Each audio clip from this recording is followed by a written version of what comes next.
So Brian and I really want to take a realistic approach to how if we do get elected to student government, if we enter office, we want to take a very realistic approach with our initiatives.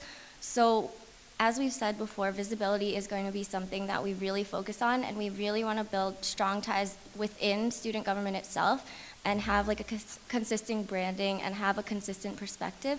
And we also want to work really closely with the student body. So we're going to be realistic with our initiatives, as I mentioned, and in terms of what can be accomplished, we're going to make it very clear what we're doing and very transparent to everyone.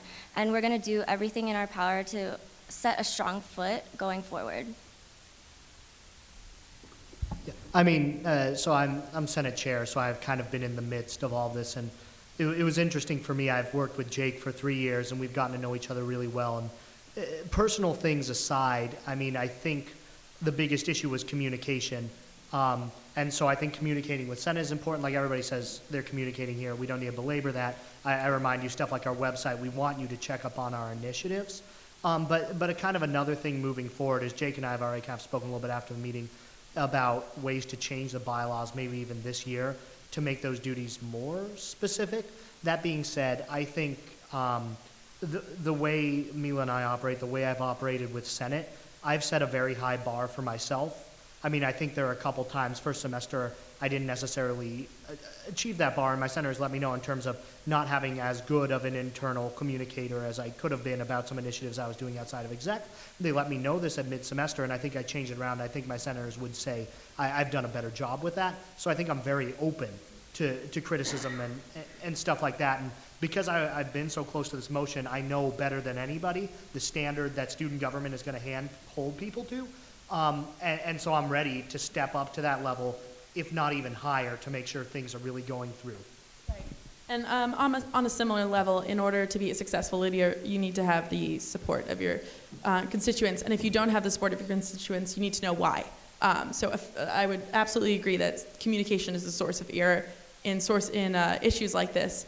And I would say that the one way to fix it is constructive criticism, constant updates about performance, and you need to know why if you're not being supported.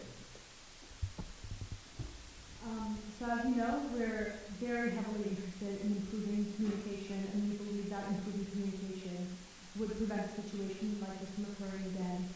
However, the situation most importantly brought to light the constitutional duties of the president, which we will try our best to fulfill.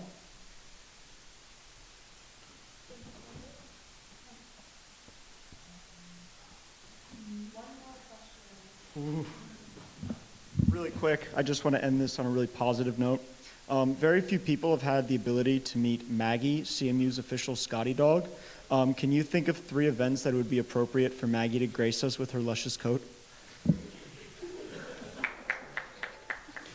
I'm just going to jump in because I can. Our first week of school barbecue that we're doing with AB, that's going to happen. Quote me. Great, we jumped in. Mila. I was just going to say I love puppies, so breakfast, lunch, and dinner, but that's just my opinion. You're going to eat them? They're the big ones, Kaylee, Carnival, stuff like that. I think that's fun. I think something in orientation would be useful to kind of have it there, because I think one thing we don't do a good enough job with at orientation, luckily I'm an HOC, so I'm going to try and fix this, is letting people know certain things about community and campus spirit and stuff like that. So I think maybe having something where, we have Maggie at the fence and you learn about the fence, because that's something I've been kind of concerned about my whole time here. I think that could be a cool event, so we're going to say that too. I think it's a necessity and other college-specific celebrations, because people are more likely to, or really do have college pride around here. Fall concert and dancers symposium. All right, so I'll jump in. I would say midterms and finals. I mean, what's a better stress relief than like a puppy? It's like, if I know I'm gonna go in and get not do so hot on a test, at least I got to see a puppy today. So. Yeah, we'd like to see Maggie at some of our bigger campus events like Orientation Week, Homecoming, and Carnival. And we might think about incorporating her into our CMU Voice series, where she'll get a video of her own. I was going to say 251 final. Playfair,